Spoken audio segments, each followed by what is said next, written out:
So first, I want to talk about your appointment. So how did it come about? Did you have interest in this position before, or did the governor just come to tap you? So I got a call from the governor now 10 days ago. It was on Wednesday, and asked me to come to his office. I walked into his office and we started talking about the Secretary of State position. And at the end of that conversation, he said, "Sarah, I'd like to appoint you."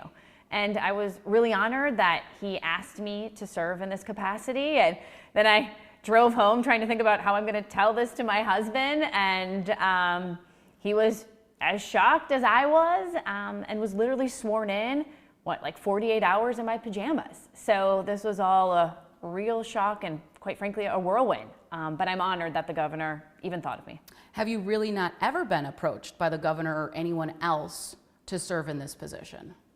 So I have served on the Board of Commissioners of Public Lands with Secretary LaFollette, but that's our only conversation has been around how can we best serve public schools and provide high distributions and things like that. Did you ever express any interest in this position in the past? No, I mean, it's all been very much like, how can I maybe help with the Board of Commissioners of Public Lands? As I mentioned, I served on that board before. Secretary LaFollette actually took my role as chair, and with my financial background, how could I maybe be helpful? But that was really part of most of our conversations. Now, the Secretary of State's office has lost a significant amount of staffing, positions, and overall funding over the last several years. What do you plan to do with an office that doesn't really have many duties or purpose? Well, if there's one thing that I've learned as a constitutional officer, it's always about the person, it's not about the position. So just like in the treasurer's office, where in that role I started a home ownership program. It's called Take Root Wisconsin, where we're helping Wisconsinites buy, save, and fix for homes. I also, in my capacity, we had record-breaking distributions for public schools. It's that kind of vision and that kind of mentality that I plan to bring to the Secretary of State. Look, we know that our local clerks have been attacked, and these are public servants that are doing everything they can to ensure every vote counts. And so I'd love to figure out how can I help, for example, with democracy and our clerks. So I think that there's a lot of opportunities, and this is where my creativity and my willing to serve, I think, is the best combination to serve in this way.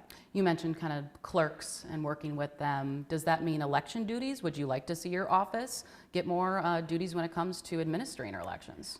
I want to be very clear that I think the Wisconsin Election Commission, as a bipartisan organization, is doing a great job in holding free and fair elections with integrity. But do I think there's other ways that we can help, whether it's figuring out how can we make sure people are able to get to the polls? What are ways that we can help with transparency and accountability? We know, for example, something that local clerks have talked about is, can we use Facebook to help project, for example, how they're canvassing with ballots? And so I think it's these ways in which we can help ensure good governance, transparency, and accountability. I mean, that's part of what the Secretary of State does. It's like the chief operating officer for the state. So not technically administering elections, but finding other ways how you can help the electoral process of what you're saying. What I'm talking about is making sure we have a comprehensive way in looking at democracy, and I think through the Secretary of State's office, we can look at partnerships with county and municipal clerks to do so. All right, and Doug LaFollette, when he decided to run, he pointed to his Republican challenger, then former state representative Amy Louderbeck, in an attempt to prevent her from winning and taking over election duties. But when he wrote in his resignation letter, it was kind of a change of tone. He said that he didn't want to keep working with inadequate resources in this office, something that he's known for many years. So this is part of the Republican kind of speculation that we've been hearing over since you got appointed about, like you said, 10 days ago, that's being raised right now. So do you believe, or I guess what is your response to the Republican criticism that this was a coordinated effort to get you in this office? Honestly, I just have no idea where they're even coming from. I mean, it is pretty clear that I was shocked and surprised when I heard that Secretary LaFollette was stepping down from this role and when I was asked to step up and serve. And look, like, the governor was elected to uphold the Constitution. And what the Constitution talks about is the governor has the ability to appoint when a constitutional office is vacated. And he's following the law. I mean, there's precedent even before Governor Evers in doing this. When Governor Walker appointed a Supreme Court justice who vacated the office. So this is just making sure that government runs for the people of Wisconsin. Now, other Republicans have accused Governor Tony Evers giving you this position as an award for dropping out of the crowded U.S. Senate field.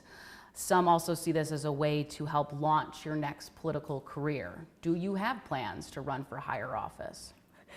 I don't even know what I'm going to feed my kid for dinner tomorrow. So, no, I just got into this office. I am putting my head down and figuring out the best way that I can serve the people of Wisconsin as their new Secretary of State. So as of right now, no possible governor run or throwing your hat in another U.S. Senate race? No, I'm really looking forward to serving the people of Wisconsin in this role, and that's exactly what I'm focused on. So would it be fair to say you're pledging to not run for higher office after this position?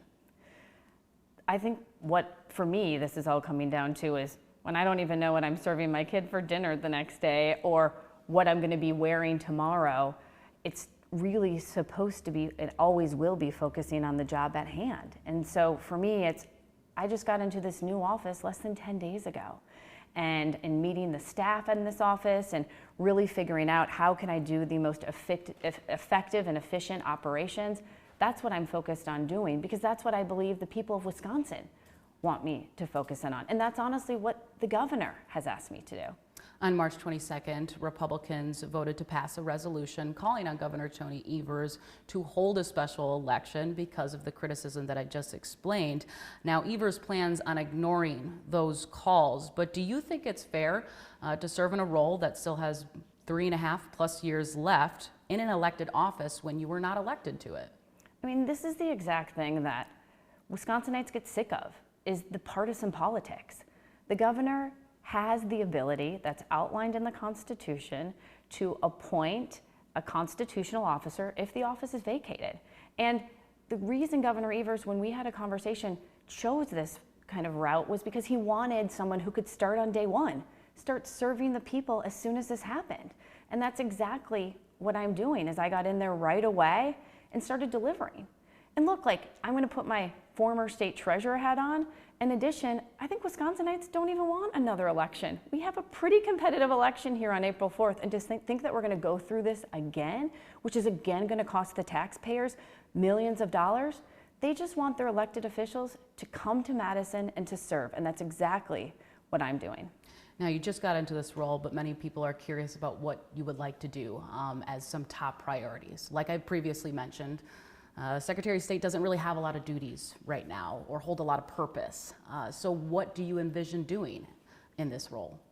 So for starters, I think that there are ways in which we can make sure that we are efficient and effective when it comes to our operations and saving tax dollars. But more importantly, I think that there is an opportunity to look at how we are ensuring transparent government, how we are working with clerks and local elected officials. And one of the ways I really want to further build that vision is by doing a statewide tour and listening to clerks and to local elected officials and also to local Wisconsinites. You know, my mom always said God gave you 2 ears and 1 mouth for a reason, more listening and less talking. And I think too often as elected officials, we just talk a lot. And we need to start listening. And that's what I hope to do and plan to do in building this vision. All right. Thank you so much for joining me. Thanks for having me.